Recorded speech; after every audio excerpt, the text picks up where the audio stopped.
Hello friends. जैसे कि आप सब जानते हो, हम हमारे चैनल के ज़रिए कॉमर्स स्टूडेंट्स के लिए finance accounts, cost account, stock market, risk management जैसे अलग अलग सब्जेक्ट्स के कुछ इंपॉर्टेंट टॉपिक आप तक लेकर आते हैं। इसी सिलसिले को आगे बढ़ाते हुए आज हम सीखने वाले हैं अंडर राइटिंग। तो आइए, अंडर राइटिंग सीखने के लिए, अंडर राइटिंग कमीशन से सीखने के लिए हम लोग सबसे पहले एक स्टोरी सीखते हैं। उस स्टोरी को आप लोग सब जानते हो, जो कि एक वेल नोन मूवी से रिलेटेड है। ये मूवी आप लोगों ने सबने देखी ही होगी। आपको स्क्रीन पर यह दिख रहा होगा कि कुछ कैरेक्टर्स दिख रहे हैं, कुछ फोटोग्राफ्स दिख रहे हैं, कुछ इमेजेस हैं और ऊपर मूवी का नाम भी दिया हुआ है। हाँ, रब ने बना दी जोड़ी। एग्जैक्टली, शाहरुख खान, अनुष्का शर्मा, ये स्टारकास्ट जो जिस मूवी में थे वो रब ने बना दी जोड़ी वाली मूवी। आपको सबको याद है क्या कि उस मूवी के स्टार्टिंग में एक वेडिंग सीन दिखाया हुआ है कि जहाँ पर शादी की तैयारी होती है और वहाँ पर ही साथ ही साथ अनुष्का शर्मा, जिनकी खुद की शादी होती है, वहाँ पर वो अच्छे से नाचती है, झूमती है।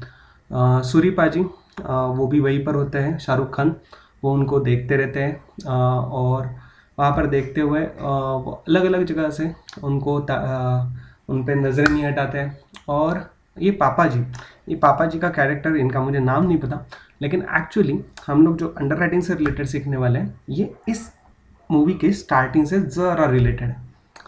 क्या होता है कि मूवी शुरू होते से ये जो पापा जी होते हैं, ये पापा जी अपनी बेटी अनुष्का शर्मा जी की, जो कि उनकी तानी पार्टनर मूवी में उनका कैरेक्टर का नाम है, उनकी शादी किसी एक दूल्हे राजा के साथ में फिक्स करते हैं।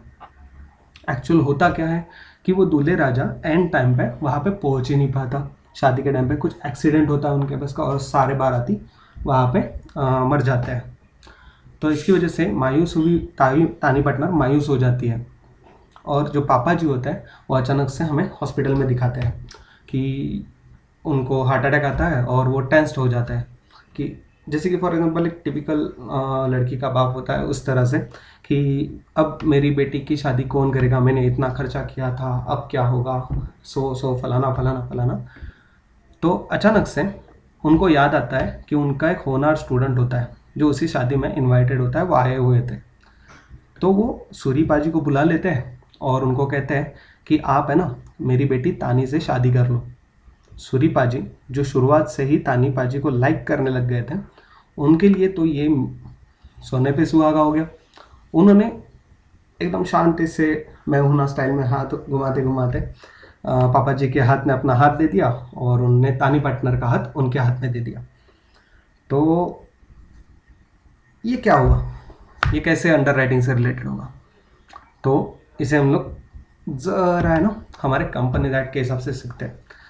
फॉर एग्जाम्पल, ये पापा जी हमारी सपोज फॉर कंपनी है। ये कंपनी तानी पार्टनर, ये कंपनी को है ना मार्केट में से जो कैपिटल रेस करना होता है ना, तो कैपिटल रेस करने के लिए जो शेयर्स, डिबेंचर्स, सिक्योरिटीज इशू करते हैं ना, वो शेयर्स हम लोग ऐसे ट्रीट करते हैं। दूल्हे राजा मतलब जिनके साथ शादी होने वाली थी, तो ये शेयर्स मार्केट में से मतलब पब्लिक से पैसे अगर जुटाने हैं तो हमें कहीं ना कहीं पब्लिक भी तो चाहिए। तो इस दूल्हे राजा को हम लोग नाम देते हैं पब्लिक, ठीक है। और बचे हुए सूरीपा जी, इनसे रिलेटेड हम लोग थोड़ी देर बाद आएंगे। कंपनी क्या करती है, कैपिटल रेस करने के लिए जो सिक्योरिटीज या शेयर्स, डिबेंचर्स जो होते हैं, वो आईपीओ के थ्रू पब्लिक को वहाँ पे ऑफर करते हैं कि आप हमारे शेयर्स परचेस कीजिए ताकि हमें कैपिटल मिले।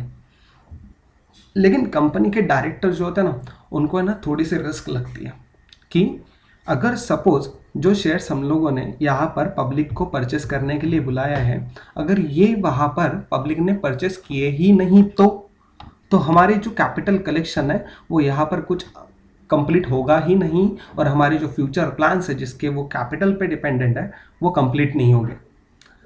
तो कंपनी क्या करती है, यहाँ पर है ना अंडर राइटर्स को अपॉइंट करती है।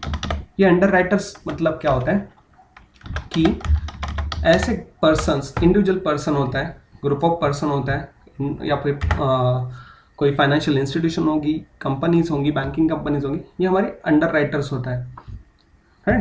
तो ये अंडर राइटर्स के लिए कंपनी के डायरेक्टर्स इन्हें अप्रोच करते हैं और इन्हें कहते हैं कि आप है ना ये शेयर्स के लिए ना अंडर राइटिंग ले लो, एक एग्रीमेंट कर लो हमारे साथ में। सूर्य पाजी कहता है ठीक है पापा, क्यों नहीं करूं, लेकिन एग्रीमेंट क्या होगा? कंपनी कहती है कि मेरे शेयर्स, हमारी कंपनी के शेयर्स अगर पब्लिक ने नहीं परचेस किए तो आप परचेस कर लो। सूर्य पाजी कहता है कोई बात नहीं, मैं परचेस कर लूँगा। परचेस करने के लिए सूर्य पाजी यहाँ पर तानी पार्टनर्स हैं और अपने बना दी जोड़ी में प्यार करते थे, इसके लिए उन्होंने फटाक से हाँ कर दी। अंडर राइटर्स इस केस में पब्लिक कंपनी की जो रिस्क है उसे अपने सर पे लेने के लिए कुछ ना कुछ तो मांगेंगे, तो ये अंडर राइटर्स हमेशा कमीशन पे काम करते हैं। इनको हम लोग जो कुछ भी पे करते हैं, कंपनी जो पे करती है उसे हम लोग कहते हैं कमीशन। तो ये अंडर राइटर्स का काम क्या होता है? अंडर राइटर्स का काम होता है कि जो कंपनी के आईपीओ के थ्रू जो शेयर्स या सिक्योरिटीज पब्लिक को इशू किए जाने वाली होती है उसे ये अंडर राइट करते हैं। ये अंडर राइट करना मतलब क्या? ये शेयर्स जो पब्लिक को इशू करने जाने वाले हैं ये पहले इनके पास लेंगे और ये कंपनी के बिहाफ पे पब्लिक को बेचेंगे। अगर पब्लिक ने नहीं परचेस किया तो अंडर राइटर्स उसे खुद परचेस कर लेंगे। मतलब इन शॉर्ट में यही अंडर राइटर्स जो होता है ये इन शेयर्स के लिए रिस्क लेने के लिए तैयार होते हैं कि अगर पब्लिक ने नहीं परचेस किया, नहीं सब्सक्राइब किया वो पर्टिकुलर इशू, तो उसे हम खुद परचेस कर लेंगे। क्लियर? तो ये अंडर राइटर्स इनके लिए उस रिस्क के लिए कमीशन चार्ज करते हैं। ये हुआ हमारा बेसिक इंट्रोडक्शन हमारे अंडर राइटर्स से रिलेटेड या अंडर राइटिंग एग्रीमेंट से रिलेटेड। अंडर राइटिंग एग्रीमेंट मतलब क्या होगा वहाँ आगे चल के हम लोग सीखेंगे। तो यहाँ तक आप लोगों को ये स्टोरी ज़रा से क्लियर हो ही गई होगी।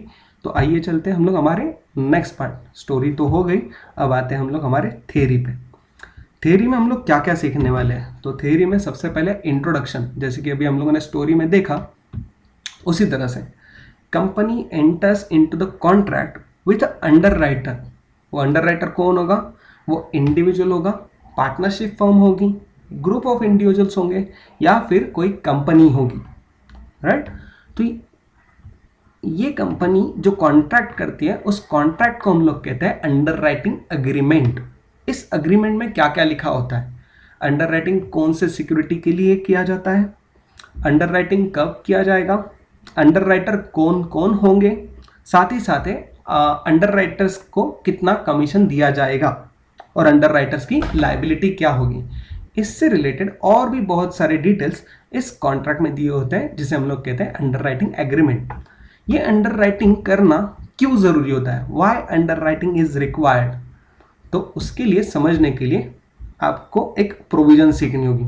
उस प्रोविजन को सीखते वक्त यहाँ पर देखो, as per the SEBI guidelines 14(4)(b) के हिसाब से क्या होता है कि अगर कोई कंपनी नया आईपीओ जो इनिशियल पब्लिक ऑफर होती है वो अगर हमारे पब्लिक के लिए वो मार्केट में लाती है, ऑफर करती है, तो अगर उस आईपीओ का 90% अमाउंट अगर सब्सक्राइब नहीं हुआ ना, तो जितना अमाउंट सब्सक्राइब हुआ है जो कि कम है एक्चुअल में, वो कम हुआ अमाउंट वो वापस उन सब्सक्राइबर को लौटाना पड़ता है।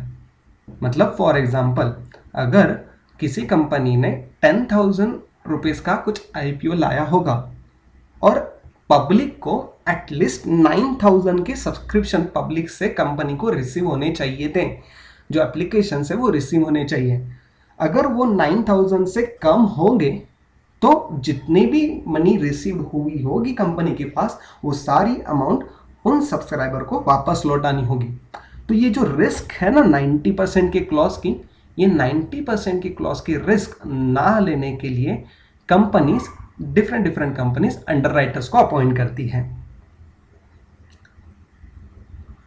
ठीक है, तो ये होगा हमारा इंट्रोडक्शन में आने वाले कुछ पार्ट्स। जैसे कि हम लोगों ने सीखा कि कंपनी एक एग्रीमेंट करती है अंडर राइटर्स के साथ और वो क्यों रिक्वायर्ड है। डेफिनेशन मतलब हमारी डेफिनेशन अंडर राइटिंग एग्रीमेंट की डेफिनेशन क्या होती है? Underwriting is an agreement with और without conditions to subscribe the securities of company when existing shareholders of the company और the public do not subscribe to the securities offered to them. इसी definition को हम लोग break करके सीखते हैं। Underwriting is an agreement, वो तो हम लोगों ने पहले ही सीख लिया। विथ और विदाउट कंडीशन, अब ये कंडीशन कौन सी होगी? It is a condition related to the, जो आगे बोला है वो, कि if the public do not subscribe to the securities, अगर पब्लिक ने नहीं परचेस की तो वो सिक्योरिटीज हम परचेस करेंगे।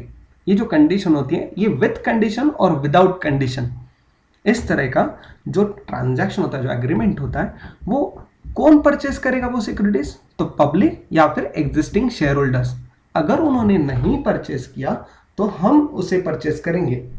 इस कॉन्ट्रैक्ट को, इस एग्रीमेंट को हम लोग कहते हैं अंडर राइटिंग एग्रीमेंट।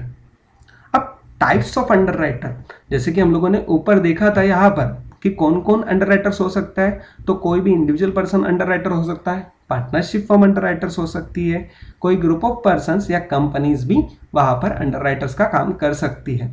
लेकिन अंडर राइटर कौन कौन से टाइप के होते हैं? एक, sole underwriters. Sole underwriters का मतलब है कि issue is underwritten by only one underwriter. जैसे कि एग्जांपल में कहा था मैंने कि 10,000 रुपीज का अगर आईपीओ आया होगा और उस एंटायर 10,000 रुपीज की जो रिस्क है वो अगर कोई एक सिंगल अंडर राइटर, एक सिंगल पर्सन या सिंगल कंपनी या सिंगल फर्म, पार्टनरशिप फर्म वहां पे अंडर राइट करती होगी तो उसे हम लोग कहते हैं सोल अंडर राइटर्स। और जॉइंट अंडर राइटर मतलब क्या? जहां पर more than one under writers उस पर्टिकुलर इशू में इन्वॉल्व होंगे, उसे हम लोग कहेंगे जॉइंट अंडर राइटर्स। ठीक है, तो ये जॉइंट अंडर राइटर्स इस तरह का, मतलब कोई एक पर्सन सोल अंडर राइटर अगर होता तो वो तो काम कर ही लेगा, लेकिन जॉइंट अंडर राइटर कब काम में आता है? जब किसी कंपनी का आईपीओ इशू जो होते हैं, वो इशू प्राइस होती है या इशू साइज जिसे हम लोग कहते हैं, वो अगर बिग अमाउंट होगी, सपोज जो 10,000 था तो इजी छोटी अमाउंट है, लेकिन अगर वो ही अमाउंट 10,000 करोड़ या 100,000 करोड़ या इस तरह की कुछ बिग अमाउंट वहां पर होती, तो it is not possible to a single underwriter to take that particular risk, entire risk for that issue. So वहां पे कंपनी के लिए अलग अलग अंडर राइटर्स वहां पे अप्रोच होते हैं और कंपनी पार्शियल, मतलब कुछ प्रपोर्शन में अलग अलग अंडर राइटर्स को वहां पे एग्रीमेंट उनके साथ में सैंक्शन करती है कि आप इतनी अमाउंट या इतने प्रपोर्शन की रिस्क वहां पे ले सकते हो। ये हो गए हमारे सोल अंडर राइटर्स और जॉइंट अंडर राइटर्स। आगे चलते हैं तो types of underwriting agreement. ये types of underwriting agreement मतलब क्या? तो इसमें ना 4 तरह के टाइप होते हैं। एक, conditional underwriting. Conditional underwriting मतलब उसमें agrees to take up the agreed proportion of shares not taken up by the public. जैसे कि हम लोगों ने ऊपर सीखा, अगर पब्लिक ने या एग्जिस्टिंग शेयर होल्डर्स ने उसे परचेस नहीं किया, उसे सब्सक्राइब नहीं किया, तो हम वहां पर परचेस करेंगे। ठीक है, ये हमारी कंडीशन होगी। अगर इस तरह की कंडीशन किसी एग्रीमेंट में होगी तो उसे हम लोग कहेंगे कंडीशनल अंडर राइटर एग्रीमेंट। दूसरा है फर्म अंडर राइटर या फर्म अंडर राइटिंग एग्रीमेंट, जिसे हम लोग कहते हैं सीखने के लिए कि agrees to take up a specified number of shares irrespective of the number of shares subscribed for by the public। मतलब क्या कि अंडर राइटर क्या करेंगे कि पब्लिक से रिलेटेड जो कोई भी उन्होंने इशू किया हुआ है तो उससे रिलेटेड वो अंडर राइटिंग एग्रीमेंट के साथ में सैंक्शन कंपनी के साथ में एग्रीमेंट करेंगे कि हम लोग फॉर एग्जांपल 10,000 रुपीज़ का अंडर राइटिंग एग्रीमेंट कंपनी के साथ करता है कि हम लोग इसे जाके पब्लिक को बेचेंगे। अगर वो पब्लिक ने नहीं लिया तो हम परचेस करेंगे। इन 10,000 शेयर्स के अलावा हम 2,000 शेयर्स कंफर्म हमारे खुद के लिए परचेस करेंगे ही। इसे कहते हैं फर्म अंडर राइटिंग। चाहे फिर पब्लिक ने सब्सक्राइब करो या ना करो, हम कम से कम 2,000 शेयर हमारे खुद के लिए परचेस करेंगे, उसे कहते हैं फर्म अंडर राइटिंग एग्रीमेंट। तीसरा है ये कंडीशनल और फर्म अंडर राइटिंग, आप लोगों को सबको क्लियर होगा, जिसमें कंडीशन क्या होगी पहले इसमें कि पब्लिक ने अगर सब्सक्राइब नहीं किया तो वहां पर उसे हम लोग परचेस करेंगे, और फर्म अंडर राइटिंग पब्लिक की सब्सक्रिप्शन से उसका कोई लेना देना नहीं, हम अलग से अंडर राइटर खुद के लिए वहां पे शेयर्स परचेस करेंगे, उसे कहते हैं हम लोग फर्म अंडर राइटिंग। नेक्स्ट, ये फर्म होने के बाद में नेक्स्ट आइटम आता है वो full underwriting. Full underwriting मतलब क्या?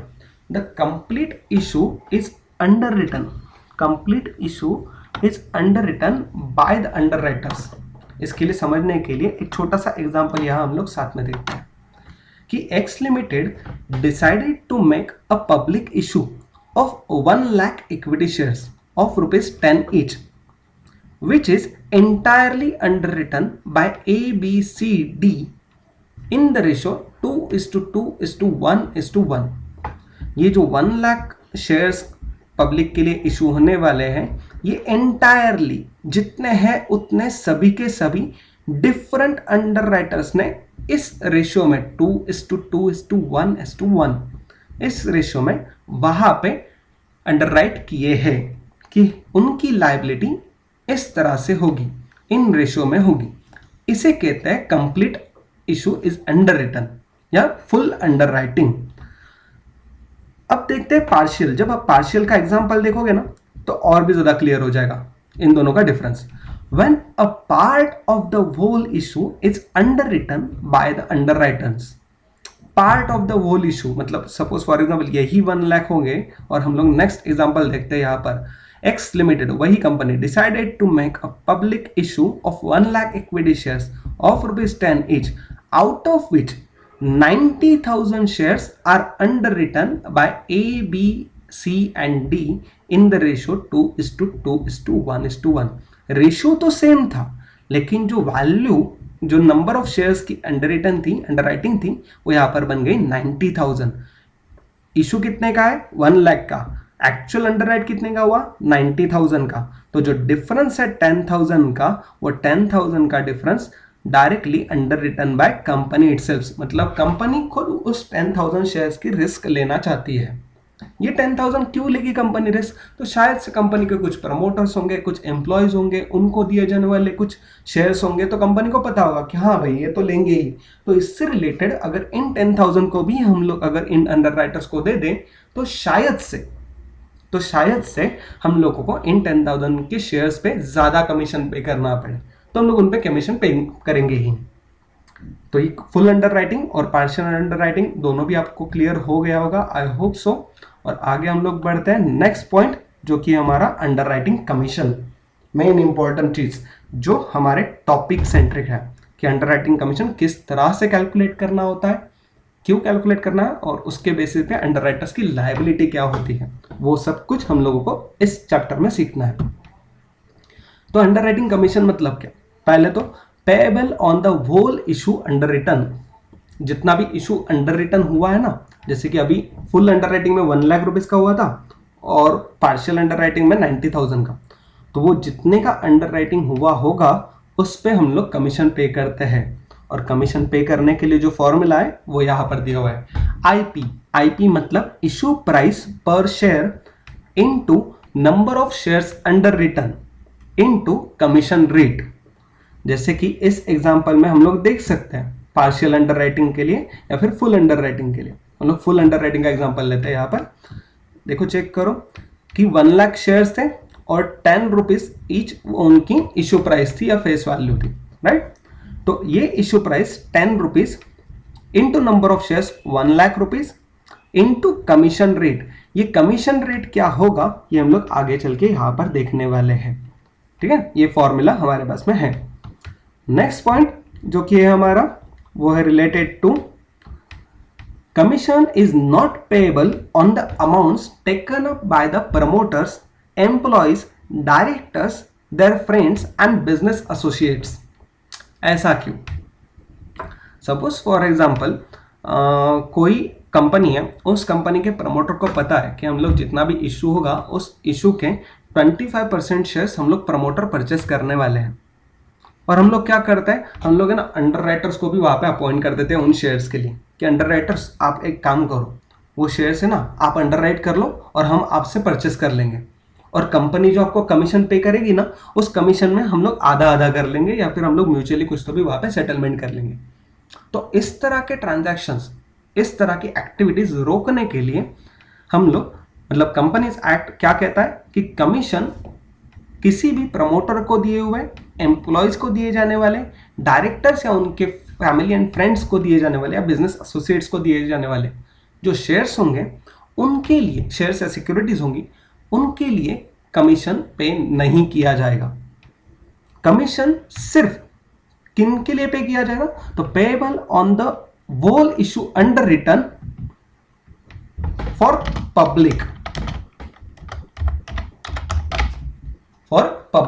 पब्लिक के लिए जितना दिया हुआ है, जनरल पब्लिक के लिए जितना इशू वहां पे ओपन है, उसी बेसिस पे, उसी प्राइस के लिए, उसी वैल्यूज के लिए वहां पर हम लोग क्या करेंगे? कमीशन पे करेंगे। Next, commission is paid in cash और in fully paid up shares और debentures. It is a mode of payment. Simply कि कमीशन पे करते वक्त हम लोग अंडर राइटर्स को किस मेथड से पे करेंगे? एक तो कैश में पे करेंगे, बैंक के थ्रू चेक दे देंगे, या फिर उनको हमारी कंपनी के फुल्ली पेड शेयर्स दे देंगे, या फिर कुछ डिबेंचर्स होंगे तो वो डिबेंचर्स हम लोग पे करेंगे, राइट। अब आते हैं हम लोग कमीशन रेट के लिए। कमीशन रेट जो है वो हमारे इंडियन कंपनीज एक्ट 2013 के हिसाब से जो है ना, वो दिया हुआ है कि एक कंपनी जो होगी ना, वो आईपीओ के लिए जो कंपनी वहां पे इशू वहां पे लाती होगी, उनकी खुद के आर्टिकल्स ऑफ एसोसिएशन होंगे, उसमें कमीशन का रेट डिसाइडेड होगा। वो कमीशन के रेट के हिसाब से हम लोग कमीशन दे सकते हैं, लेकिन कंपनीज एक्ट के अंडर मैक्सिमम लिमिट जो है, वो मैक्सिमम लिमिट यहाँ पर दी हुई है शेयर्स और डिबेंचर्स के लिए अलग अलग। अगर वो शेयर्स है तो शेयर्स के लिए 5% of the issue price of the share, और अगर वो डिबेंचर्स है तो 2.5% of the issue price of the debentures. Again under writing agreement में हमारा ये वाला एग्जाम्पल, इस एग्जाम्पल में हम लोग क्या बेच रहे थे, क्या इशू कर रहे थे? Equity shares.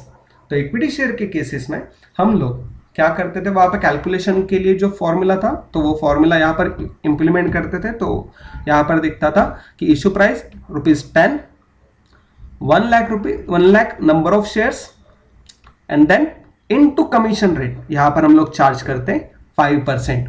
क्यों? क्योंकि ये इक्विटी शेयर्स है। अगर ये डिबेंचर्स होते हैं तो हम लोग वहां पर रेट अप्लाई करते हैं 2.5%। ये हमारा कमीशन वैल्यूएशन के लिए फॉर्मूला है, ये कमीशन फॉर्मूला के रेट्स है। आगे चलते हैं नेक्स्ट पॉइंट, जो कि हमारा इंपॉर्टेंट पॉइंट है, टाइप्स ऑफ शेयर एप्लीकेशन। हम लोगों को जो अंडर राइटर्स की लायबिलिटीज कैलकुलेट करनी है, उन लायबिलिटीज को कैलकुलेट करने के लिए टाइप्स ऑफ शेयर एप्लीकेशन हमें समझना बहुत जरूरी है। तो आइए चलिए सीखते हैं। पहला होगा मार्क्ड एप्लीकेशन। अब मार्क्ड एप्लीकेशन को समझने के लिए पहले नाम समझ लो पहले सबके।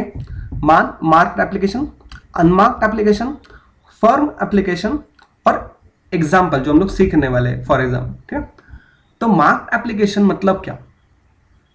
अंडर राइटर जो होगा तो वो कंपनी के साथ में एग्रीमेंट किया है उसने कि हम है ना आपके कंपनी के शेयर्स पब्लिक को बेच के आएंगे और उसके बेसिस पे आप हमें कमीशन देना। कंपनी ने कहा ठीक है भाई, कोई दिक्कत नहीं, लेकिन मैं ना तुमको अकेले नहीं दूंगा, मैं ना और 2 अंडर राइटर्स अपॉइंट करूंगा। तो पहले अंडर राइटर ने बोला ओके ठीक है, कोई बात नहीं, कोई गल नहीं। तो जो लाइबिलिटी, जो एप्लीकेशंस हमारे पहले अंडर राइटर या दूसरे अंडर राइटर या तीसरे अंडर राइटर, इन्होंने जो पब्लिक को वहां पे अप्रोच किया होगा कि हाँ मुझसे खरीदो, और वो एप्लीकेशन उन्होंने खुद के पास जमा किए और जमा किए हुए एप्लीकेशन कंपनी को जाके सौंप दिए। कंपनी को कैसे पता चलेगा कि कौन सा एप्लीकेशन किस अंडर राइटर के थ्रू आया है? तो जाहिर सी बात है, अंडर राइटर खुद के लिए जो एप्लीकेशन हमारे खुद के थ्रू कंपनी को सबमिट करेगा, उसके ऊपर खुद का नाम, खुद का स्टैम्प, कुछ ना कुछ आइडेंटिटी वहां पे उस एप्लीकेशन फॉर्म पे थप्पा लगा के भेजेगा। तो in short, marked application means which bears the stamp of an individual underwriter, right? तो मतलब समझ में आ जाएगा, चलो ठीक है भाई, कि हम लोगों को XYZ अंडर राइटर्स से, उसमें से Z अंडर राइटर्स से सो एप्लीकेशन मिले हैं, हम लोगों को Y अंडर राइटर से कुछ एप्लीकेशंस मिले हैं, तो हम लोगों को वो काउंट कहाँ से पता चलेगा? तो जो स्टैम्प इंडिविजुअल अंडर राइटर्स का होगा उससे पता चलेगा। अगर ऐसा कोई भी स्टैम्प किसी भी एप्लीकेशन पे नहीं है और वही एप्लीकेशंस डायरेक्टली कंपनी के पास में कोई जनरल पब्लिक अप्लाई करती है, तो उन एप्लीकेशन को हम लोग कहते हैं unmarked application, which do not bear the stamp of an individual underwriter. जिन पे ठप्पा होगा वो मार्क्ड एप्लीकेशंस, जिन पे ठप्पा नहीं होगा वो अनमार्क्ड एप्लीकेशंस। ये दोनों भी एप्लीकेशंस कहां से मिलेंगे? तो ये दोनों भी एप्लीकेशंस पब्लिक से मिलेंगी, राइट। एक जो अंडरराइटर के थ्रू जाएगा और दूसरा जो डायरेक्टली कंपनी के ऑफिस में सबमिट होगा। तीसरा है firm applications. Applications are made by the underwriters for themselves, treated as a general public applications. Underwriter जो खुद के लिए अलग से शेयर परचेस करना चाहता है अंडरराइटिंग एग्रीमेंट के अलावा, उसे हम लोग कहेंगे फर्म एप्लीकेशंस। और फर्म एप्लीकेशन जब भी होंगे तो उसे हम लोग जनरल पब्लिक एप्लीकेशन को, मतलब क्या कि जिस तरह से अनमार्क्ड एप्लीकेशन की तरह आएंगे उसी तरह से मार्क्ड एप्लीकेशन कोई भी हो तो उनको जनरल पब्लिक की तरह पहले वहां पे पैसा भरना पड़ेगा, ठीक है। तो इनके लिए कुछ चीजें हैं जिसमें यहाँ पर मैं ज्यादा एक्सप्लेन नहीं करूंगा अभी। ये हम लोग सम सॉल्व करेंगे तब देखेंगे कि if benefit is given to of a firm underwriting, then subtract in the actual ratio, and if benefit is not given then subtract in gross liability, GLR मतलब gross liability ratio। ये दोनों भी चीजें हम लोग सम सॉल्व करेंगे तब मैं एक्सप्लेन करूंगा, ठीक है। तो डोंट वरी। हम लोग नेक्स्ट यहाँ पर आता है एग्जाम्पल पे। एग्जाम्पल में देखो क्या दिया हुआ है कि Z लिमिटेड, ये हमारे एप्लीकेशन से related example. Z limited came up with the public issue of 30 lakh equity shares of rupees 10 each at rupees 15 per share. A, B and C took underwriting of the issue in the ratio 3:2:1। अब इस statement में ना पहले दो जो lines है उनमें देखो इक्विटी शेयर्स दिए 30 लाख, ये तो नंबर ऑफ इक्विटी शेयर्स हो गए। 10 रुपीज, ये 10 रुपीज हमारी फेस वैल्यू है और इशूड एट प्रीमियम, वो जो प्रीमियम है ना वो सॉरी इशूड एट 15 पर शेयर दिया हुआ है। तो ये 15 रुपीज जो है ये हमारी इशू प्राइस है जिसमें 5 रुपीज पर शेयर प्रीमियम भी इंक्लूडेड है। तो 15 माइनस 5 इज इक्वल टू 10, ये हमारे लिए क्या हो गया फेस वैल्यू रुपीज 10 और 5 रुपए प्रीमियम ऐड कर दो, बन गया 15 रुपीज हमारी इशू प्राइस। तो ये इशू प्राइस और नंबर ऑफ इक्विटी शेयर्स दोनों भी इंपॉर्टेंट चीज है क्वेश्चन सॉल्व करते हो। Third line, applications were received for 27 lakh shares. अब यहां पर देखो 30 लाख के इक्विटी शेयर्स का पब्लिक इशू था जो कि अंडरराइट हुआ था पूरा का पूरा 3:2:1 इस रेशियो में, लेकिन पब्लिक से एप्लीकेशन कितने आए हैं? सिर्फ 27 लाख रुपीज। तो मतलब अगर हम लोग जनरल सेंस के हिसाब से देखें तो हम लोगों को कहीं ना कुछ शेयर्स के एप्लीकेशन कम मिले हैं। तो अंडरराइटिंग तो पूरा हुआ था, राइट, लेकिन उसमें से कम एप्लीकेशन आया, तो जितना डिफरेंस होगा वो 3 लाख रुपीज की हमारी लायबिलिटी हमारे अंडरराइटर्स की होगी। लेकिन इन अंडरराइटर्स में से किसकी लायबिलिटी कौन सी और कैसे दिखेगी उसी को तो फाइंड आउट करना है। तो ये पहले सॉल्यूशन में देखते हैं। सॉल्यूशन का पहला पार्ट जिसमें टोटल इशू 30 लाख रुपीस का था, 30 लाख शेयर्स का था, उसमें से एप्लीकेशन रिसीव्ड कितने थे 27 लाख, उसे हम लोग माइनस कर देंगे, बची हुई लायबिलिटी टू अंडरराइटर्स होंगी 3 लाख। 3 लाख शेयर्स हमारे लायबिलिटी होगी। इसे सॉल्व करने का नेक्स्ट और थोड़ा सा, अब कैसे इसमें से मार्क्ड एप्लीकेशन कौन से होंगे, अनमार्क्ड कौन से होंगे, ऐसे कैसे पता चलेगा? तो यहां पर बोला गया है फोर्थ लाइन में, the marked application were received as under 8 lakh, 7 lakh and 6 lakh. तो एप्लीकेशन जो मिले थे 27 लाख रुपीस, उसमें से इन दोनों की टोटल जो कि हमारी टोटल मार्क्ड एप्लीकेशंस है, तो ये टोटल मार्क्ड एप्लीकेशंस कितने हैं 21 लाख। तो बचे हुए 6 लाख ये हमारे लिए क्या है अनमार्क्ड एप्लीकेशन जिसपे किसी भी अंडरराइटर का थप्पा नहीं था। तो ये क्वेश्चन, ये एग्जांपल जो था ये सिर्फ हमारा मार्क्ड अनमार्क्ड ये किस तरह से आइडेंटिफाई होते हैं उसे समझने के लिए था। मार्क्ड एप्लीकेशन क्वेश्चन में दिए जाएंगे, कभी कभी अनमार्क्ड भी दिए जाते हैं, लेकिन the difference between the application received and the total marked applications received is called unmarked application. Again, the difference between applications received and the total marked applications is called unmarked application. Clear? चलो तो आगे बढ़ते हैं next step, जो कि हम लोग अभी हमारे प्रैक्टिकल की ओर जाने वाले हैं। और प्रैक्टिकल समझने के लिए चलो तो हम लोग इस कंप्लीट विंडो में से जरा दूसरी जगह पे जाते हैं। लेकिन प्रैक्टिकल में हम लोगों को क्या क्या सीखना है?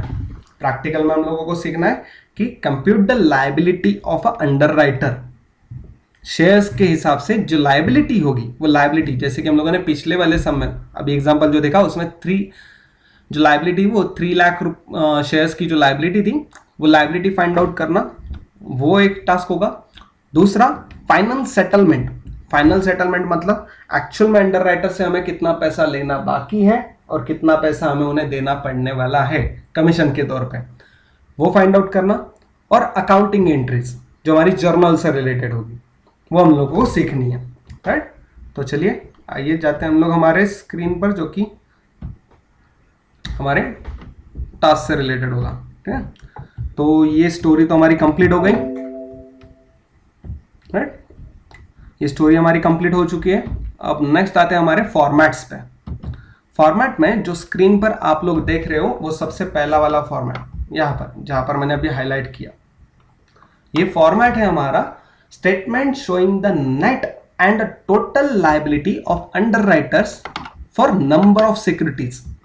सिक्योरिटीज के नंबर्स में होंगे, यहां पर कहीं पर भी हम लोग अमाउंट्स कंसीडर नहीं करेंगे। ये पहला वाला स्टेटमेंट, इतना ही स्टेटमेंट है, इतना ही फॉर्मेट है, जिसमें पहली लाइन है हमारी ग्रॉस लायबिलिटी, राइट। इस ग्रॉस लायबिलिटी में मतलब क्या? फॉर एग्जांपल कोई भी अगर अंडरराइटर्स होंगे तो उन अंडरराइटर्स के लिए जो रेशियो दिया जाएगा अंडरराइटिंग एग्रीमेंट में, फॉर एग्जांपल अगर 10,000 शेयर्स का इशू होगा, कंप्लीट इशू होगा, जो कि वोनली अंडर रिटर्न है, 10,000 का एक इशू है, राइट। 10,000 शेयर्स का टोटल इशू है, जिसमें से वो कंप्लीट अंडर रिटर्न था और 3 अंडर राइटर्स थे ए, बी एंड सी, और जिनका रेशियो था 5:3:2, ये उनका रेशियो था, ठीक है। तो ये 5:3:2 ये जो रेशियो था, तो उस बेसिस पे हम लोग यहां पर 5,000 शेयर्स, 3,000 शेयर्स और 2,000 शेयर्स हम लोग यहां पर कंसीडर करेंगे, और इन तीनों की टोटल होगी हमारी 10,000। तो ये complete issue was under return.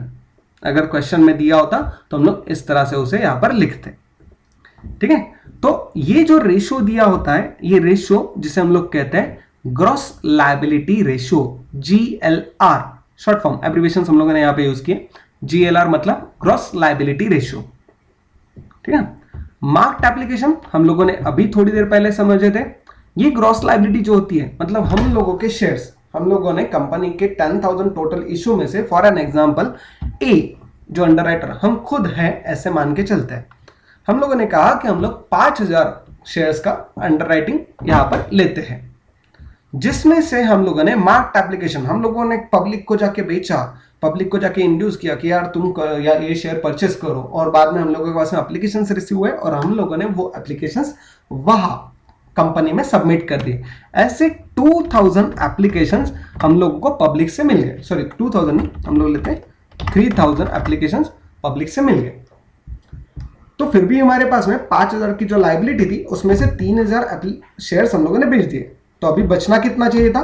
तो हमारा बैलेंस है ओनली 2,000 शेयर्स का, जो अभी भी हमारी लायबिलिटी है। अगर कोई अनमार्क्ड एप्लीकेशन, कुछ ऐसे एप्लीकेशन है कि जो डायरेक्टली ना कंपनी को जाके मिले, ठीक है, कंपनी को जाके मिलने के बाद ऐसे 1,000 एप्लीकेशंस थे, और इन 1,000 टोटल एप्लीकेशंस कंपनी को मिले थे जो कि अनमार्क्ड एप्लीकेशन थे। उसमें से कंपनी ने कहा कि मैं ना आप लोगों को ये ग्रॉस लायबिलिटी रेशियो जो है ना, उस ग्रॉस लायबिलिटी रेशियो में आप लोगों को बांट देता हूं। क्यों? क्योंकि मेरे पास में डायरेक्टली वो एप्लीकेशंस आए हैं, तो मैं ये लायबिलिटी आपकी जो होगी ना 2,000, 3,000 एंड व्हाटएवर इट में भी, उससे वो कम कर देते हैं। तो हम लोग ए के हिस्से में कितना आएगा फिर? 500 एप्लीकेशंस जो आएंगे in the gross liability ratio 5:3:2, वो 500 हम लोग यहां से सब्सट्रैक्ट कर देंगे। ऑटोमेटिकली यहां पर हमारी लायबिलिटी बन जाएगी 1500। वही साइमल्टेनियसली यहां पर इनके लिए 300 माइनस होगा बी के लिए, और इनके लिए माइनस होगा 200, राइट। फर्म अंडर राइटिंग, चलो फर्म अंडर राइटिंग हम लोग जो होती है कि हम लोग लेने ही वाले हैं फॉर्म अंडर राइटिंग। तो फॉर्म अंडर राइटिंग से रिलेटेड जब क्वेश्चन ज्यादा डीप में आएगा तब हम लोग इसे सीखेंगे। लेकिन फॉर्म अंडर राइटिंग हम जो कुछ भी होती है गिवन, वो given form underwriting on the basis GLR या actual rate of actual liability जो की होगी गिवन क्वेश्चन में, उसे हम लोग यहां से सब्सट्रैक्ट करेंगे। फॉर एग्जाम्पल हम लोगों ने कुछ ऐसे शेयर्स थे कि जो हम लोगों ने फॉर्म अंडर राइटिंग के लिए बोल के रखे थे कि हम लोग है ना 200 शेयर्स लेंगे ही लेंगे क्रॉस लायबिलिटी, राइट। तो 200 फॉर्म अंडर राइटिंग हम लोग यहां से माइनस कर देंगे कि भाई 200 तो हम खुद लेने वाले हैं, तो हम अगर खुद शेयर परचेस करने वाले हैं तो क्यों ना हम हमारी ये 1500 की जो लायबिलिटी है अभी भी जो दिख रही है, ये जो टोटल हमारी क्रॉस लायबिलिटी थी 5000, उसमें से ये 200 रुपीज जो हमारे खुद के हैं उस पर भी हमारा खुद का स्टैम्प मार के दे दे। ऑब्वियसली बात है हमारी लायबिलिटी तो कम हो जाएगी ना, तो 200 के लिए स्टैम्प हम लोग यहाँ पर देते हैं। तो जो 1300 जो हमारी बैलेंस बचा है ये हमारी बन जाएगी लायबिलिटी, राइट। इस तरह से अलग अलग अंडर राइटर्स को कुछ अलग अलग मार्क्ड एप्लीकेशंस मिले होंगे। जैसे कि फॉर एग्जांपल हम लोग रैंडमली यहाँ पर लेते हैं कैलकुलेशंस में, तो यहाँ पर लेते हैं इनको 1000 मिले थे और इनको मिले थे सपोज फॉर एग्जांपल 2000, राइट। तो ये 1000 2000 हम लोगों ने यहाँ पर लिख दिए। तो अल्टीमेटली अब क्या हुआ, तो यहाँ पर सारे इन्होंने कुछ है ना फॉर्म एप्लीकेशंस लिए ही नहीं थे, राइट। तो अगर हम लोग सोचें कि 10,000 उसमें से 1000 इनको मिले, राइट, और मार्क्ड एप्लीकेशन जो कि यहाँ पर थे 3000 1000 एंड 2000, मतलब ये 6000, तो टोटल इशू था 10,000 का, राइट। और उसमें से इतने सारे उनको कैलकुलेशंस मिले, तो ये जो बैलेंस बचा ये बैलेंस उनकी है लायबिलिटी फिलहाल के लिए। लेकिन इनकी लायबिलिटी तो -200 में जा रही है, तो ये -200 वाली लायबिलिटी हम लोग यहाँ से जो क्या करेंगे, इनको नील कर देंगे और इनकी लायबिलिटी हम लोग ट्रांसफर कर देंगे हमारे बाकी अंडर राइटर्स को। किस रेशियो में ट्रांसफर करेंगे, तो surplus adjusted in GLR gross liability ratio. ये जो 200 का माइनस में फिगर आएगा इसे हम लोग दूसरे अंडर राइटर्स को 5:3 रेशियो में बांट देंगे, राइट। तो 200 डिवाइड 8 इंटू 5, तो पहले के लिए आ जाएगा 125 जो हम लोग इसमें से इनकी लायबिलिटी में से माइनस कर देंगे, और दूसरे के लिए जो कि इन दोनों का बैलेंस आएगा वो होगा बैलेंसिंग फिगर 75। तो अल्टीमेटली जो नेट लायबिलिटी है उस नेट लायबिलिटी को अगर हम लोग यहां पर कंसीडर करते हैं तो ये हो गई 1175 शेयर्स, राइट, इनके लिए, राइट एवरीवन। और ये फॉर्म एप्लीकेशन के टोटल यहां पर कितने 3 + 1 + 2, ये -6000 हम लोग यहां से माइनस कर देंगे, तो यहाँ पे 5000 की लायबिलिटी अभी भी दिख रही है, राइट।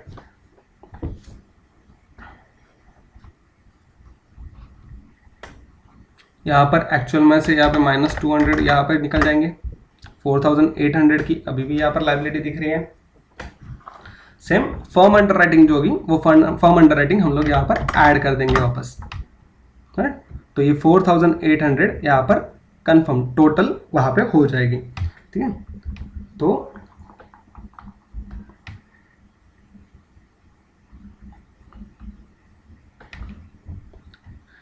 ठीक है, तो ये जो 1000 है ये 1000 की हमारी माइनस अगर हम लोग करते हैं यहाँ पे, तो इन दोनों की टोटल आप लोग अभी यहाँ पे चेक कर सकते हो कि पहले हम लोगों की total gross liability total issue था 10,000 का जो कि कंप्लीटली अंडर रिटर्न था, राइट, जिसमें से 6000 मार्क्ड एप्लीकेशन थे वो हम लोगों ने लेस कर दिए, कुछ अनमार्क्ड एप्लीकेशन 1000 के थे वो हम लोगों ने ग्रॉस लायबिलिटी रेशियो में 5:3:2 में यहां से डिडक्ट कर दिए। यहां पर कहीं पर भी बी और सी अंडर राइटर्स के लिए फर्म एप्लीकेशंस नहीं थे तो हम लोग उन्हें कंसीडर ही नहीं करेंगे, सिर्फ यहाँ पर ए अंडर राइटर जिनके फर्म एप्लीकेशन थे उन्हें यहाँ से लेस कर देंगे। जो कोई भी हमारे यहाँ पर अगर नेगेटिव फिगर आती है तो उस negative figure that is surplus को हम लोग दूसरे अकाउंट्स को ट्रांसफर कर देंगे और यहाँ पे 200 माइनस 125 माइनस 75 आने की वजह से यहाँ पे कुछ भी इफेक्ट नहीं आएगा। तो 2800 रुपीज अभी भी बैलेंस जो कि लायबिलिटी बची थी उसमें से भी इतनी लायबिलिटी अभी भी अवेलेबल है, राइट। तो अगर हम लोग टोटल लायबिलिटी कंसीडर करें तो ए अंडर राइटर और बी अंडर राइटर